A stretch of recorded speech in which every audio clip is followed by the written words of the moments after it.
Продуктите в видеоконференция и предаване на живо на TalkFusion правят възможно да се виждаме във виртуалната зала.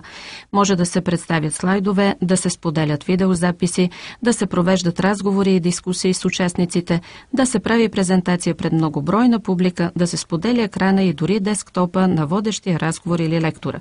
Влезте в своя видеокомуникационен център, свалете и разпечатайте наръчника в PDF формат за видеоконференция и предаване на живо и кликнете върху избрания от вас продукт. Хоумпейдж на видеоконференция и предаване на живо ви предлага да намерите всичките инструменти необходими за успешно провеждане на презентации. Планиране на срещи, създаване на папки, видеоаплод, настройки на въпросници тестове, добавяне на потребители, преглед на отчети, промяна на видеонастройки, настройки на собствения акаунт. Свалете наръчника и натиснете бутона My Meetings. Да планирате и да създадете една видеосреща е много лесно. В менюто My Meetings можете да видите всичките вече планирани срещи за съответния ден. Кликнете върху една от тези срещи и ще видите всичките подробности, място, линка на срещата, датата и часа. От тук може да копирате URL линка на срещата и да отворите в друг прозорец и остава само да влезете в виртуалната зала на живо още от менюто My Meetings. Кликнете върху календара и изберете деня, за който планирате срещата. Натиснете бутона New Meeting. Сега ще се отвори прозорецът Create Meeting. Естествено, възможно е създаване на нова среща, такава със задна дата не може да се направи. Напишете следната информация: име, описание на срещата, начален час, приблизителна продължителност, вид на събитието, лектор или водещ, после кликнете върху бутона Submit. Системата веднага дава обратна връзка за успешното създаване на срещата, който става непосредствено видимо и в частта My Meetings. Потребителите могат да копират URL линка на срещата и да го поставят в нов прозорец, откъдето могат и да влязат в залата. Ако изберете Public при Table All Guests, кликнете върху бутона Submit. По този начин входът ще е позволен за всички желаещи да присъстват. Поздравление! Успешно сте създали нова среща, която може да видите в меню My Meetings. Искате да промените някой детайл? Имам добра новина. Имате възможност да промените вече зададени параметри за срещата или направо да я отмените. И ето, дойде момента да поканите гостите си.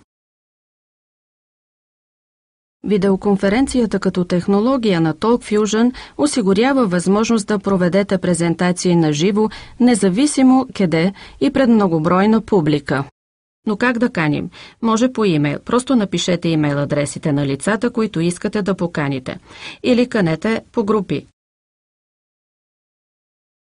Канането се извършва въз основа на вашите папки с контакти в TalkFusion или използвайте видео меседж центъра, за да поканите целия си екип.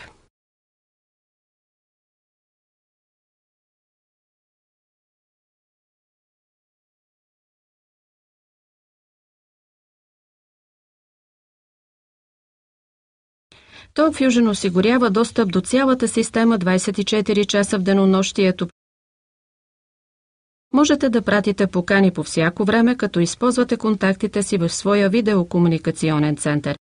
Изградете поканите си по свое желание, като напишете името, датата и часа на презентацията или срещата си. Даже може да добавите лично съобщение, после кликнете върху бутона Send Invite и всичко е готово. Но вие искате да напредвате в TalkFusion бизнеса си. Имам страхотни новини. Осигуряваме ви възможност да поканите своя екип на свое предаване на живо. Покани всички линии по-долу чрез видео меседж центъра.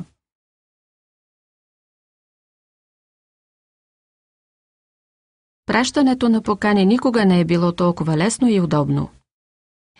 My Contents – съдържание на презентации. Така е възможно директен достъп до материалите, необходими за презентацията ви.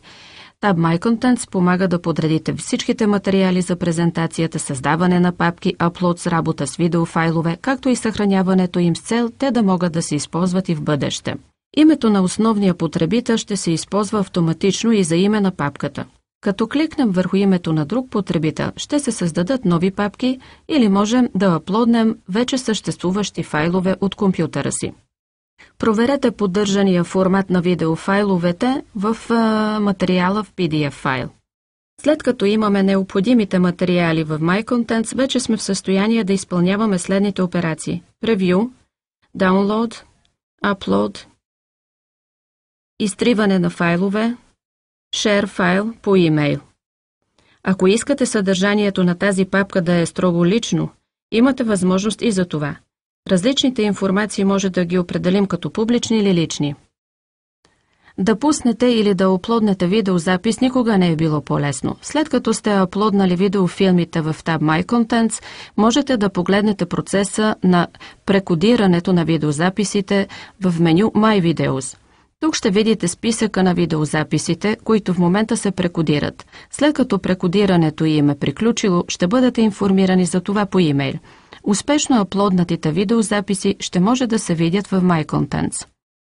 Сигурно сте запомнили вече, че видеозаписите в формат FLV направо отиват в My Contents.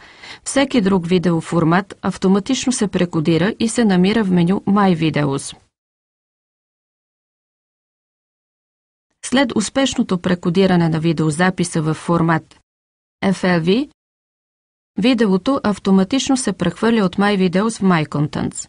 За успешния аплод ще бъдете информирани по имейл незабавно.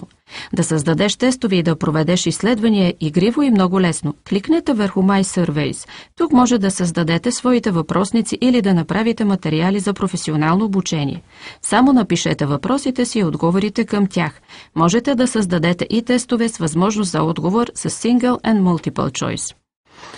За да създадете изследване, само кликнете върху името на потребителя, дайте име на въпросника и вече може да го ползвате. В тази част Users имате възможност да добавите нови потребители към системата. Можете лесно да смените паролата или профила на даден потребител в интерес на по-улеснено ползване, даже може да зададете търсене за даден потребител. Видеоконференцията позволява максимум 15 души да присъстват в залата като активни участници. В предаването на живо техният брой може да е само един. Независимо дали избирате видеоконференция или предаване на живо, може да направите презентация пред безброй слушатели. В секция Reports може да следите активността на презентациите си. Застанете с курсора върху съответния ден да видите списъка на присъстващи гости, за да може в бъдеще да влезете в контакт с тях по имейл. Също така може да проследите презентациите си по дни или по месеци.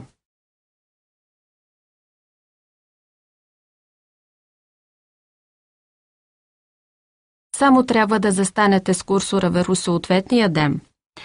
В частта Video Settings се дават основните настройки, предназначени за лектора, потребителя и гостите за всяка една презентация. Препоръчваме да използвате основните настройки за презентациите си, независимо, че те лесно могат да бъдат променяни. В менюто Account Settings може да зададете вашите бизнес настройки и тези свързани с имейлите. Има възможност да аплоднете своя бизнес банер или банер за гостната, както и да нагласите часовата зона. Основните бизнес банери и тези за гостната са банерите за видеоконференция и предаване на живо в TalkFusion. Сега ще ви представям най-новите самосъздаващи се веб-сайтове TalkFusion Live.com. Не сте организирали среща за днес, няма никакъв проблем. Гостите ще научат много повече за 8-те водещи видеокомуникационни продукта, като им изпратим вашата самокопираща се страница talkfusionlive.com. Оптимизирайте презентациите си на живо за секунди. Това се прави в Account Settings на вашия talkfusionlive.com. Само запишете информацията за бизнеса си, включително и името на фирмата и ключовите думи за SEO, оптимизация за търсачки.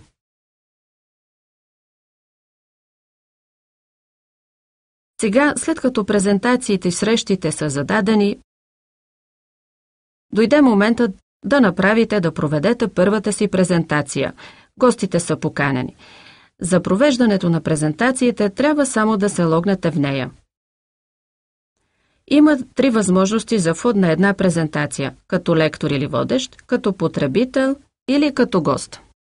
Гостите могат да присъстват на презентация, като влязат, написвайки имената си в съответното поле.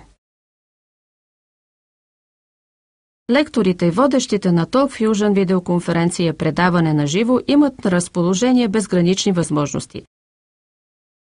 Възможни са запис на самата презентация, настройки на различни елементи и тяхното запазване, както и да се определи кои подове да бъдат използвани по време на презентацията и още много други функции. В My Contents с един клик можете да споделите своите изследвания, тренинг материалите и въобще самия десктоп от компютъра си. Само кликнете върху бутона Старт камера. Видеоконференцията и предаването на живо в TalkFusion работят с основна настройка. Всичко това обаче може да настроите според своите изисквания. Списък на присъстващи, чат с гостите, бележки, бяла дъска, споделяне на файлове и разговор с участниците.